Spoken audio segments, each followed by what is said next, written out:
భారత రాజ్యాంగం అధికారం ప్రజలదే అని చెప్తుంది. మన రాజ్యాంగ పుస్తకాన్ని తెరవగానే కనిపించే మొదటి పేజీ దాని ఆత్మ అయిన పీఠిక, అదే ప్రియంబల్. ఒక విప్లవాత్మకమైన వాక్యంతో మొదలవుతుంది. భారత ప్రజలమైన మాకు మేము ఈ రాజ్యాంగాన్ని సమర్పించుకుంటున్నాం.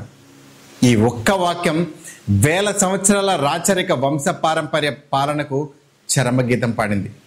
దీని అర్థం, ఈ దేశానికి అధికారం ఇచ్చింది ఏ దేవుడో ఏ మహారాజో కాదు, మనమే, ఈ దేశ ప్రజలమే.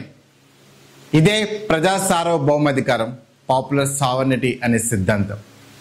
ప్రభుత్వం మనకు యజమాని కాదు, మనం ప్రభుత్వానికి యజమానులం.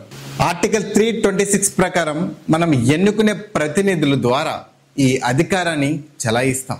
ఈ పీఠికలోనే మన దేశం ఎలా ఉండాలో చెప్పారు. సార్వభౌమ, సామ్యవాద, లౌకిక, ప్రజాస్వామ్య, గణతంత్ర రాజ్యాంగ. కానీ రాజ్యాంగం మన చేతికిచ్చిన ఈ అధికారాన్ని మనం నిజంగా వాడుతున్నామా? మనల్ని పాలించే వాళ్ళను యజమానుల ప్రశ్నిస్తున్నామా? లేక 5 ఏళ్లకోసారి ఓటు వేసి మర్చిపోతున్నామా? ఇది రాజ్యాంగం చెప్పిన మాట. అధికారం ప్రజలదే అని.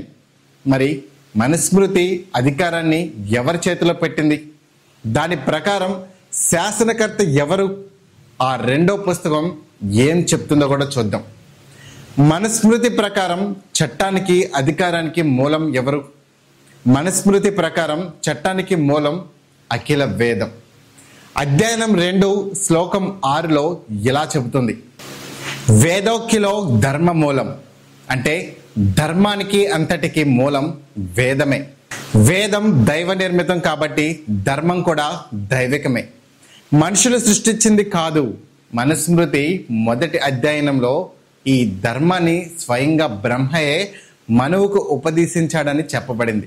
అందుకే ఇది మానవ శాసనం కాదు, దైవ శాసనం. ఇప్పుడు తేడాను చాలా స్పష్టంగా గమనించండి. రాజ్యాంగం యొక్క అధికారం లౌకికమైనది, ప్రజల నుండి వస్తే. మనుస్మృతి అధికారం దైవికమైనది, ప్రశ్నించడానికి వీలు లేనిది. రాజ్యాంగాన్ని మనం ఆర్టికల్ 368 ప్రకారం సవరించుకోగలం, కానీ మన ధర్మాన్ని మార్చలేం. ఎందుకంటే అది దైవ శాసనం.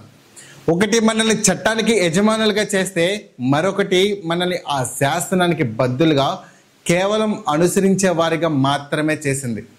ఒకటి ప్రశ్నను ప్రోత్సహిస్తే, మరొకటి విశ్వాసాన్ని శాసించింది. మరి ఈ 2 గ్రంథాలు సమాజంలోని మనుషులను ఎలా చూశాయి? రాజ్యాంగం ఆర్టికల్ 14 ప్రకారం అందరినీ సమానంగా చూస్తే, మనుస్మృతి ప్రజలను ఎలా విభజించింది? ఆ వర్గీకరణకు ఆధారాలేంటి? మనం నెక్స్ట్ వీడియోలో చూద్దాం. మన ఛానల్ని సబ్స్క్రైబ్ చేసుకుని ప్రతి వీడియోని ఫాలో అవ్వండి.